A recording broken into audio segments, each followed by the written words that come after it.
Okay, so I brought you guys here today to take a look at some different CRP fields that we have in the Clearwater region. This first one that I brought you to is comprised of primarily two species. It was actually planted to smooth brome. It's just a sod-forming grass species. And then we also have meadow foxtail that's creeped in over the years. And this is a pretty typical scene for what we see in the Clearwater region. And the problem that we have here is the lack of diversity. Not only in grass species, but forbs. If you look across this field, we don't see any forbs in this field whatsoever. We may see some noxious weeds on occasion in a field like this, but nothing that's beneficial to attract insects, which is highly important for our upland game species.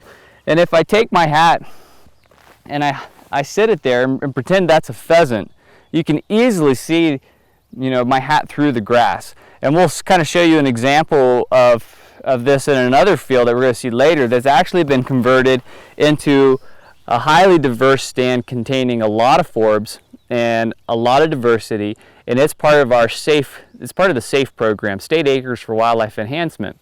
So we really get to see the transformation from this into what's most desired. Okay, so now I brought you guys to one of our SAFE fields. That's State Acres for Wildlife Enhancement. This program is designed specifically for upland game birds and trying to improve brood rearing habitat and having some nesting structure on the ground. As you guys can see behind me, we have a field that's full of grasses, full of different forbs, and very diverse. You take a look through here, we see intermediate wheatgrass, tall wheatgrass, Timothy hay, orchard grass.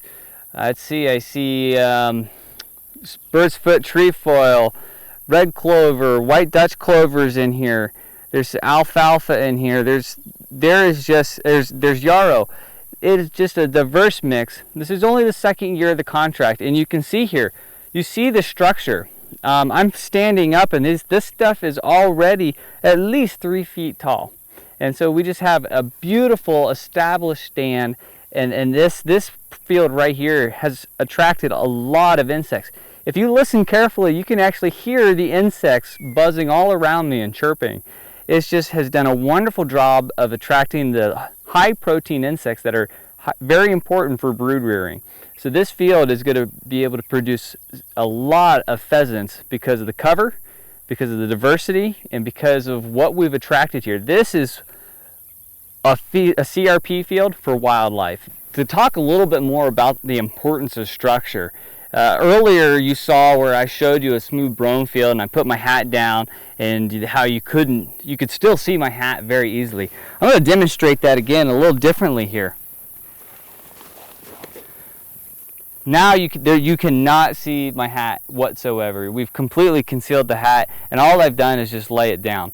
Well, but the thing is that from an aerial standpoint as well, is looking down through the vegetation.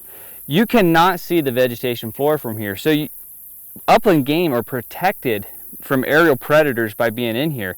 You can actually see pathways that animals can go through. They actually can weave through the understory of this thick vegetation very easily. And it does a great job of concealing them, and allows escape from ground predators as well. And this is a very important consideration when we're talking about structure. Structure is not just important for brood rearing or attracting insects, but also for concealment and escape cover. And this field is a prime example of how CRP can deliver what's critical for upland game. I'm like all teary. I feel like I'm emotional right now. It's like, guys with cowboy hats, they can cry. You weren't recording that, were you?